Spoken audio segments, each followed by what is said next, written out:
They were the winners of the first two ODI World Cups in 1975 and then in 1979. They dominated the 80s, which brought fear into the opposition every time they played. And in the 90s, they produced some world-class talents, and they were all right. And even in the 2000s, the West Indies were a formidable ODI outfit. But enter the 2010s, and they're not even a shadow of their past. Indeed, for the first time in cricket history, the mighty West Indies will not be featuring in an ODI World Cup.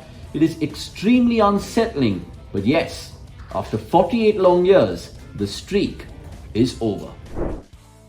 Expectedly, the outcome has sent shockwaves across the cricket world simply because no casual fan expected the West Indies to not make it to the ODI World Cup. It was always a disaster in the making, 3 years specifically. I'm talking about Cricket West Indies, and in this video we'll show you why it's not a major surprise of them not making the World Cup later this year. Look it up. You'll barely come across any told you so takes, because general perception was that despite being anything but a dominant force in 50-over cricket, the West Indies still had too much talent and firepower to not make it out of the qualifiers. Look, make no mistake, the West Indies have been atrocious in the ODI format for a very, very long time. Here's what I mean. Between Feb 1st, 2020 and June 10th, 2023, the West Indies played a total of 38 one-day internationals. They managed to win just 13 of those, losing 25 in total. In fact, this chart will tell us more. Their win percentage stands at just 34.20, which is 14th out of the 17 teams that had played 30 or more one-days in this period. Their results, in fact, over the 3-year period suggest they're closer to Scotland, Ireland, Netherlands, instead of being closer to India, Pakistan, Australia, England, so on and so forth. So why has there been a downfall in West Indies cricket, more so in ODI cricket? Let's delve deep. So why have the West Indies underperformed in one-day internationals? Point number one, it's certainly not a case of not having individuals that are good enough. Take for instance a side that lost to Scotland in the qualifiers. They had 7 players who held an IPL contract in the 2023 edition.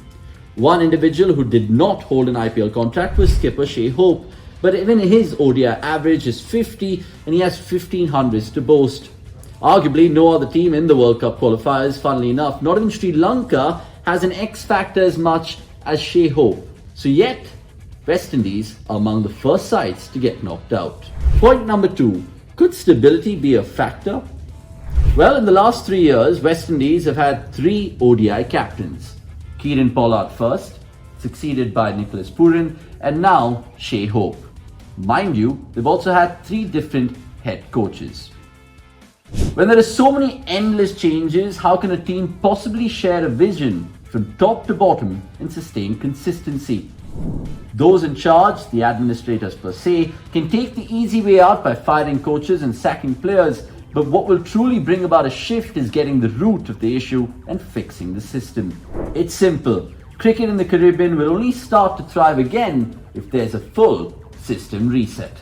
And finally, it's not just an ODI thing for the West Indies, it's a cricket thing now. Considering it was just 9 months ago that West Indies failed to make it to the Super 12 stage of the T20 World Cup, and they finished second to bottom in the 2021-2023 World Test Championship cycle, there's lots more to consider in this particular story.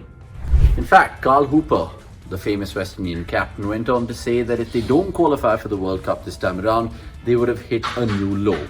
Well, they now have, and it's up for Cricket West Indies to take the job forward in such a way that they don't sink to further depths. Thanks so much for watching this cricket.com feature. That's all we have in this one. Subscribe. We'll see you shortly.